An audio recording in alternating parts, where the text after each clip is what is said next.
I'm Tracy Baxter with today's Record Newswatch. 4 days after the storm, local utility companies continue the work needed to get all their customers back online.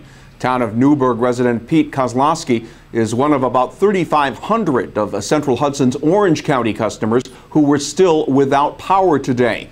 He watched from outside his Washington Avenue home as the utility crew did the repair work that would get his lights and heat back on. Without power since Saturday. We've been running with the fireplace and kerosene heater, trying to keep it warm. We've taken 3 ice cold showers in the last couple days. It'd be nice to get a hot one again. My wife's got a medical condition, so she's not able to tolerate the cold as much as I am. She's been sleeping in three layers plus blankets, and it's still an adventure somewhat. I don't want the house to get too cold. It's probably not a danger of the pipes freezing yet or anything, but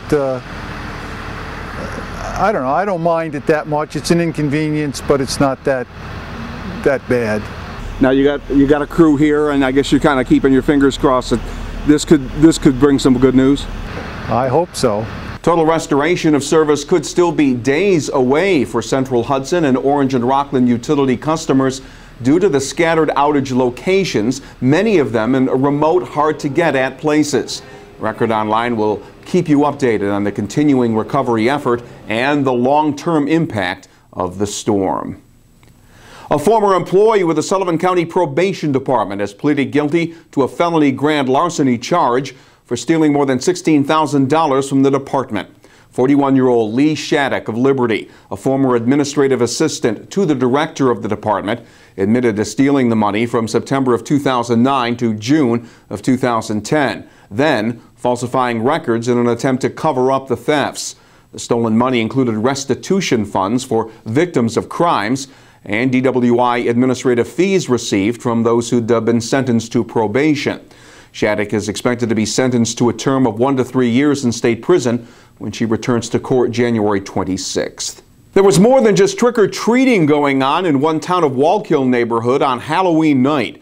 Town police are investigating an incident where gunshots were fired. It happened at around 11:30 p.m. at 41 Greenway Terrace. Police say 2 people in a white sedan pulled up in front of that residence, and one of them fired several shots. 2 people sitting in a nearby car were not hit, but an undetermined number of rounds did hit the victim's residence. State police called it a sophisticated marijuana growing operation. Investigators are raiding the Renner Road residence in Rock Hill on Monday. Discovered inside was a recently harvested crop of marijuana worth about $30,000 on the street, as well as an assortment of pot growing equipment. 45-year-old Brent Davis of Rock Hill and 50-year-old Louis Rabel of Englewood, New Jersey face felony marijuana possession charges. Investigators say their business was capable of producing more than 200 high-grade marijuana plants every few months. And an investigation into the sale of marijuana brought police to a house on Taft Avenue in the town of Newburgh. That is where town detectives arrested the building resident, 41-year-old William Monaco. Armed with a no-knock search warrant, police recovered about $17,000 worth of high-grade marijuana along with packaging equipment. And a local activist and members of the Orange County Democratic Legislative Caucus are keeping up the pressure for studies to determine the potentially harmful impact of increased radiation exposure from wireless technology, including cell phone transmitters and Wi-Fi systems. The caucus recently pushed through the passage of an Orange County resolution urging the state and federal government to study the problem of microwave radiation from wireless transmitters.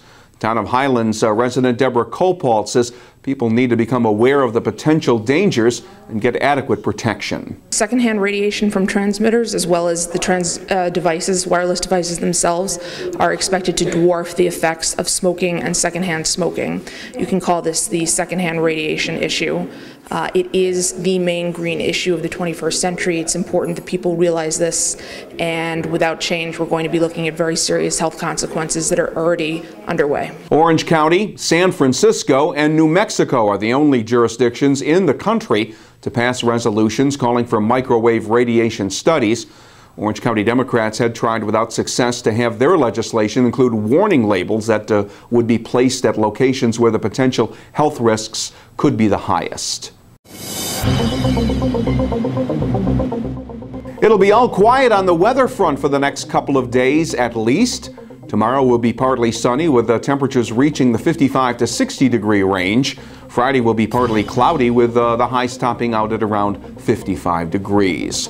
Record Online is the place to find news when it breaks and pick up tomorrow's Times Herald Record to get a complete wrap-up of all the day's developments. For Record Newswatch, I'm Tracy Baxter.